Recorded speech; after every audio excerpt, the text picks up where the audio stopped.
আপনাদের শুভেচ্ছা জানিয়ে শুরু করছি আমাদের আজকের টিভিএস ভালো থাকুন। আমাদের আজকের আলোচনার বিষয় চুল পড়ার রোধ ও নতুন চুল গজাতে পিআরপি থেরাপি কতটা কার্যকর।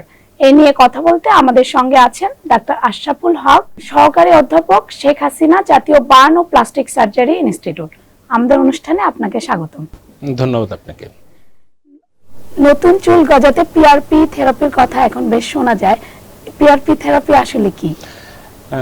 পিআরপি থেরাপি আসলে পুরো বিশ্বে একটি চমক জাগানো একটি বিষয়, কারণ এটা নিয়ে অনেক বেশি গবেষণা হচ্ছে। এটা নিয়ে যতটুকু গবেষণা হচ্ছে তার তুলনায় বেশি ব্যবসা হচ্ছে। তো পিআরপি জিনিসটা হচ্ছে প্লেটলেট রিচ প্লাজমা। এটা হচ্ছে রক্তের একটি উপাদানকে কাজে লাগিয়ে নতুন কোনো কিছু তৈরি করার চেষ্টা।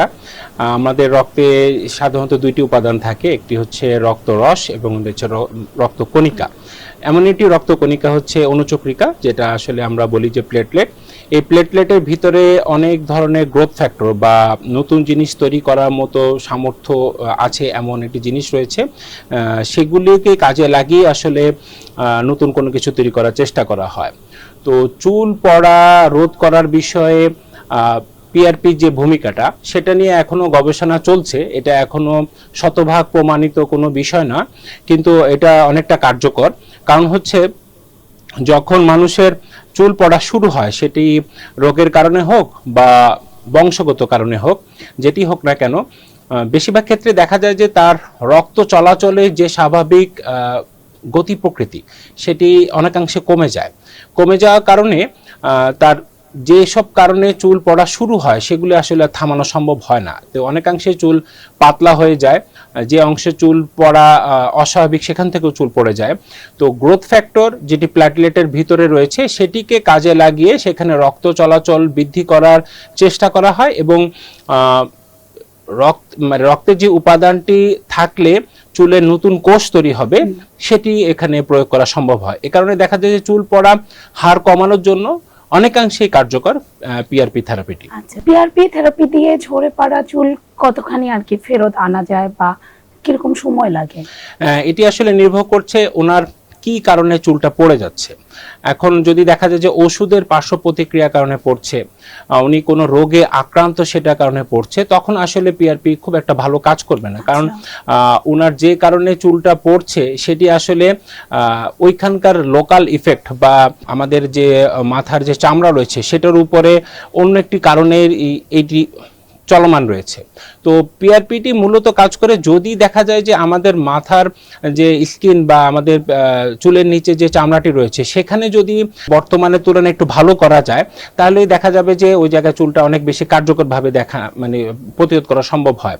তো পিআরপি থেরাপি তখনই কার্যকর হবে যদি এটির কারণ শুধুমাত্র চামড়ার নিচে যে প্যাথোলজি সেটার কারণেই হচ্ছে, অন্য কোনো কারণে নয়। যে অনেক ক্ষেত্রে দেখা যায় যে চামড়ার অনেক কিছু রয়েছে, যেমন সিবোরিক ডার্মাটাইটিস সহ কিছু রোগ রয়েছে, সেগুলি আসলে পিআরপি দিয়ে খুব একটা বেশি উন্নত করা সম্ভব হয় না। সেসব কারণ ব্যতীত অন্যগুলো অনেক কারণ যেগুলো রয়েছে সেগুলো অনেক কিছুতেই আসলে পিআরপি কার্যকর। আচ্ছা, তার মানে সব মানুষ পিআরপি থেরাপি নিতে পারবে না, যাদের বিভিন্ন ধরনের রোগ আছে তারা পারবে না। তাহলে কারা নিতে পারে? যেটি বললাম যে এখন একজন মানুষের ক্যান্সার রয়েছে, উনি হচ্ছে কেমোথেরাপি নিচ্ছে, ওনার চুল পড়বে, কারণ ওইখানে চুলের যে কোষ সেটি কমে যাচ্ছে এবং সেটি আসলে কেমোথেরাপি দেওয়ার পরবর্তীতে এটা ধীরে ধীরে আবার গজানো শুরু হয়। এখন দেখা গেল যে ওনার বংশগত কারণে ওনার চুলটা পড়ে যাচ্ছে, সেটি কিছুটা হলেও প্রতিরোধ করা সম্ভব। আবার ওনার মাথা যে স্কিনের কোনো ইনফেকশন রয়েছে, যেটি কারণে ওনার ড্যান্ড্রাফ বা খুশকি হচ্ছে, সেসব কারণে যেগুলো চুল পড়ছে সেগুলো কিন্তু প্রতিরোধ করা সম্ভব। তো এইগুলা ছাড়া বাকি যেগুলো কারণ রয়েছে সেগুলোতে আসলে খুব একটা বেশি উপকার হয় না। এজন্য আগে পিআরপি দেওয়ার পূর্বে স্কিন স্পেশালিস্ট দেখিয়ে নেওয়া দরকার, কারণ ওনার যদি অন্য কোনো রোগের কারণে এটি পড়তে থাকে তাহলে পিআরপি কার্যকর হবে না। কার্যকর না হলে এটি নিয়ে আসলে কোনো উপকার হবে না। আচ্ছা আচ্ছা, তো পিআরপি শুধু কি চুল পড়া রোধ করে বা নতুন চুল গজাতে সাহায্য করে, নাকি অন্য কোনো চিকিৎসায়ও পিআরপি দেওয়া যায়, ত্বকের বা অন্য কোনো? হ্যাঁ, এটি আসলে পিআরপি প্লেটলেটের যেহেতু নতুন কিছু তৈরি করা বা রক্ত চলাচলের গতি প্রকৃতি বৃদ্ধি করার এটির মধ্যে রয়েছে সে কেমিক্যাল নেচারটি, সেটি দেখা যায় যে শুধুমাত্র চুলের এটি নয়, অনেক সময় দেখা যায় যে অ্যাস্থেটিক পারপাসে পিআরপি ব্যবহার করা হয়। যে চামড়া কুঁচকে যাচ্ছে, তারপরে হচ্ছে স্কিনে অ্যাকনির কারণে স্কার হয়েছে, কোনো জায়গায় অনেকদিন ধরে একটি ঘা রয়েছে যেটি শুকাচ্ছে না সহজে, কারণ হচ্ছে ওইখানে যে রক্ত চলাচল বৃদ্ধি করলেই ওই জায়গায় আসলে যে নিউট্রিশনটা যাওয়ার কথা সেটি যাওয়ার একটা সুযোগ তৈরি হয়, সেসব জায়গায় আসলে পিআরপি খুব চমৎকার কাজ করে। সেগুলোর ক্ষেত্রে আসলে ডিজিজ কন্ডিশনের তুলনায় পিআরপিটি আসলে কিভাবে প্রয়োগ করা হচ্ছে সেটি আসলে একটা বড় নিয়ামক হিসাবে কাজ করে। আচ্ছা আচ্ছা, কিভাবে প্রয়োগ করা হচ্ছে মানে কি? এটি আসলে নির্ভর করছে যে মানে কিভাবে তৈরি করা হচ্ছে। এখন প্রতিটা মানুষের রক্তেই প্লেটলেট রয়েছে। এখন প্লেটলেট আমি শুধু কালেকশন করে এটা সেন্ট্রিফিউজ করে আমি সেপারেট করে প্রয়োগ করলাম, সেটি সম্পূর্ণভাবে এরকম নয়। কারণ সেন্ট্রিফিউজ মেশিনে যেমন পার্থক্য রয়েছে, মানুষের রক্তের উপাদানের পার্থক্য রয়েছে, এবং এই প্রক্রিয়াটি আসলে কোন জায়গায় তৈরি করা হচ্ছে। এখন দেখা গেল যে আমাদের কোনো জলীয় উপাদানের মধ্যে তার প্রতিটি জিনিসকে পৃথক করার একমাত্র উপায় হচ্ছে সেন্ট্রিফিউজ করা, মানে এটাকে ঘোরানো। তো সেন্ট্রিফিউজ মেশিন আসলে কোন জায়গায় ইউজ করা হচ্ছে সেগুলোর উপর নির্ভর করছে। এখন যত পারফেক্টলি প্লেটলেট রিচ প্লাজমা বা পিআরপিটি তৈরি করা হয় তার উপরে নির্ভর করছে আসলে রোগী কতটুকু উপকার পেতে পারে। আচ্ছা আচ্ছা, পিআরপি থেরাপির মানুষ আগ্রহী হচ্ছে এখন, এটা আসলে খরচ কি রকম হয়? এটি নির্ভর করছে আসলে পিআরপি কিভাবে বানানো হচ্ছে, তৈরি করা হচ্ছে, এবং এটার সাথে আসলে অনেক কিছুটা ব্যবসায়িক অনেক কিছুই জড়িত। এই কারণে দেখা যায় যে পিআরপি কোনো জায়গায় 3,000 টাকা, কোনো জায়গায় 30,000 টাকা। এখন নির্ভর করছে আসলে কি টেকনোলজিতে ব্যবহার করা হচ্ছে। এখন সবাই কিন্তু নিজেকে বেস্ট বলতেই আমরা খুব বেশি স্বাচ্ছন্দ্য বোধ করি। তো এখানে আসলে সায়েন্স কিভাবে এটিকে ব্যাখ্যা করে সেটির উপর নির্ভর করছে। এখন দেখা গেল যে পিআরপি তৈরিতে যে টেকনোলজি ব্যবহার করা হয় সেটি কোনোভাবেই কিন্তু আসলে 3 থেকে 5,000 টাকা বেশি হওয়ার কথা নয়, কিন্তু মানে যে সেন্টারে তৈরি করা হচ্ছে সেই সেন্টারের সামগ্রিক সবকিছু মিলে যদি পিআরপির কস্টিংটা ধরা হয় তাহলে এটি সেন্টার টু সেন্টার ভ্যারি করবে, এবং এটা আসলে বাংলাদেশে হচ্ছে, শুধু বাংলাদেশে নয় বিশ্বে অনেক জায়গায় হচ্ছে। মানে পিআরপি তো কয়েকটা সেশনে দিতে হয় বোধহয়, মানে চুল পড়া রোধে বা নতুন চুল গজাতে ভালো ফলাফল পেতে আসলে কতগুলো সেশন দরকার? সেশন আসলে নির্ভর করছে যে ওনার আসলে স্কিনের কন্ডিশনটা কেমন, আর পিআরপিটা আসলে কিভাবে তৈরি করা হচ্ছে। পিআরপির যে সাইকেল অনেক ক্ষেত্রে দেখা যায় অনেকে 7 দিন পর 14 দিন পরে দিচ্ছেন, অনেকে চিন্তা করছেন যে প্লেটলেটের জীবন চক্র 7 থেকে 8 দিন, তাহলে 7 দিন পরেই আমি তাকে দিলাম, কিন্তু এখানে আসলে প্লেটলেট প্রয়োগ করা হয় না, প্রয়োগ করা হয় গ্রোথ ফ্যাক্টর। প্লেটলেটের ভিতর থেকে যে কেমিক্যালটা আমরা ইউজ করছি সেটাই আর কি গ্রোথ ফ্যাক্টর। এখন প্রথম পিআরপি প্রয়োগ করা প্রথম 24 ঘন্টা থেকে 48 ঘন্টা কিন্তু সে এখানে একটা রিফর্মিং করে, তারপরে সে এখানে একটা বিল্ডিং ফেজের দিকে চলে যাচ্ছে, বিল্ডিং ফেজের পরে একটা কন্টিনিউশন ফেজে যাচ্ছে। তো দেখা যায় যে এটি আসলে 21 থেকে 28 দিনের একটি জীবন চক্র। এই জীবন চক্র পরবর্তীতে কিন্তু আরেকটা সেশন দেওয়ার প্রয়োজন হতে পারে, এটি আসলে ওনার কন্ডিশনের উপর নির্ভর করছে। তো স্কিনের ক্ষেত্রে বা স্কাল্পের ক্ষেত্রে যেটি দেখা যায় সেটি আসলে 3 থেকে 4টি বেশি সেশনের হয়তোবা বেশিরভাগ ক্ষেত্রে প্রয়োজন হয় না, যদি সেটি আসলে ভালোভাবে মানসম্মতভাবে পিআরপিটি তৈরি করা যায়। আচ্ছা, কারো যদি চুল পড়ার সমস্যা থাকে তখন সে 3-4টি সেশন নিলেই স্বাভাবিক হতে পারে, এরকম কি কোনো সম্ভাবনা আছে? বেশিরভাগ ক্ষেত্রে এরকমই স্বাভাবিক সুযোগ থাকে। প্লেটলেট পিআরপি যে মূল কাজ যেটি সার্কুলেশন বাড়ানো, ওনার কিন্তু আসলে যদি চুলের কারণে হয়ে থাকে তাহলে কিন্তু ওনার ম্যাসেজ করতে হবে। চুল ম্যাসেজ না করলে দেখা গেল যে উনি সম্পূর্ণভাবে সেশনের উপর নির্ভরশীল, কিন্তু উনি ম্যাসেজ করছেন না। ম্যাসেজ করলে কিন্তু সার্কুলেশনটা এস্টাবলিশ হয়, নাহলে কিন্তু উনি সেশনের পর সেশন উনি দিতে থাকবেন, 9টা 10টা 12টা সেশন দিতে থাকবেন, ওনার আউটকামটা আসবে সম্পূর্ণভাবে পিআরপি দেওয়ার উপরে। কিন্তু উনি যদি সারাউন্ডিং ফিল্ডটা আমরা যখন চাষ করার জন্য কোনো জমিতে বীজ বপন করি, ওইখানে কিন্তু দেখা যাচ্ছে আমাকে পানি এবং সার সবকিছুই দেওয়া লাগে, তাহলে সেক্ষেত্রে এই জিনিসগুলো যদি উনি মেনটেন করতে পারেন ওনার সেশনের সংখ্যাটা কমে আসবে। আচ্ছা, আর পিআরপি থেরাপি তো মানে হসপিটালে বা কোনো সেন্টারে ভর্তি হয়ে থেকে দিতে হয় না, দিয়ে চলে যেতে পারে কি? এটা আসলে সম্পূর্ণ আউটডোর বেসিস। এটা হচ্ছে ডে কেয়ারের মতো, আসবেন উনি তৈরি করতে হয়তো 20 থেকে 40 মিনিট সময় লাগবে, উনি দিবেন, উনি সেটেল থাকলে উনি চলে যাবে। এখানে আসলে পিআরপি দেওয়ার পরবর্তীতে পার্শ্ব প্রতিক্রিয়া হওয়ার সুযোগ থাকে না, কারণ হচ্ছে এটি আসলে নিজের রক্তের উপাদান পৃথক করে সুনির্দিষ্ট জায়গায় প্রয়োগ করা। সেখানে দেওয়ার পরবর্তীতে কিছু ব্যথা হতে পারে, এটির বাইরে আসলে যেহেতু কোনো পার্শ্ব প্রতিক্রিয়া হয় না, সুতরাং এখানে আসলে ভর্তি হওয়ার কোনো প্রয়োজনীয়তা থাকে না। আচ্ছা, মানে পিআরপির কি ওখানে তো ইনজেকশন দিচ্ছে, তারপরেও কি কোনো ধরনের পার্শ্ব প্রতিক্রিয়া নেই? এটি ঘটার সম্ভাবনা খুবই কম, কারণ যে ইনজেকশনটা দেওয়া হয় সেটা আসলে বেশিরভাগ ক্ষেত্রে ইনসুলিন সিরিঞ্জ দিয়ে, সেটা একেবারে ছোট ছোট পরিমাণ তার চামড়ার নিচে প্রয়োগ করা হয়।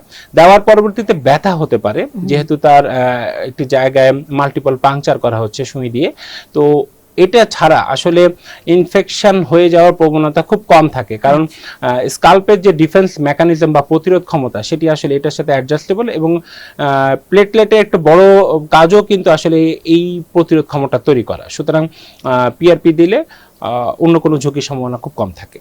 একটা বিষয় যে যাদের চুল পড়ে যাচ্ছে তারাই কি শুধু পিআরপি থেরাপি নিতে পারে, মানে যাদের টাক হয়ে গেছে তারা কি নিলে চুল গজাতে পারে? হ্যাঁ, এটি আসলে কনফিউশনের বিষয় থাকে অনেক ক্ষেত্রে। মানুষজন যাদের মানে পিআরপি নেওয়া আগ্রহ তৈরি হয়, তাদের দেখা যায় বেশিরভাগ ক্ষেত্রে টাক হয়ে যাচ্ছেন। এই টাক হয়ে গেলে কিন্তু আর পিআরপি দেওয়ার সুযোগ নেই, কারণ তার যে হেয়ার ফলিকল বা চুলের নিচে যে গোড়াটা, সেই গোড়া না থাকলে কিন্তু পিআরপি দিয়ে লাভ হবে না। মানে আমি একেবারে মরুভূমির উপরে কিন্তু কোনো প্রকার গাছ লাগিয়ে এটা টিকিয়ে রাখতে পারবো না। তো সেক্ষেত্রে যার আসলে চুল পড়ছে এবং টাক গজানো মধ্যবর্তী পর্যায়ে আমরা আসলে যে গ্রেডিং সিস্টেম করি, এই গ্রেডিং সিস্টেমে কিন্তু আসলে এর ফলাফল যে একেবারে টাক পড়ে গেলেও দিয়ে লাভ হবে না, একেবারে চুল পড়া শুরু হলেও কিন্তু দিয়ে লাভ হবে না। এটি আসলে মধ্যবর্তী অংশে, এবং অনেকেই জানতে চান যে পিআরপি দেওয়ার পর চুল কতদিন টিকবে। এই জিনিসটা আসলে কি আমাদের স্বাভাবিক যে চুলের আয়ুষ্কাল বা লাইফ স্প্যান যেটা আমরা বলি, সেটা আসলে 1.5 থেকে 2 বছর।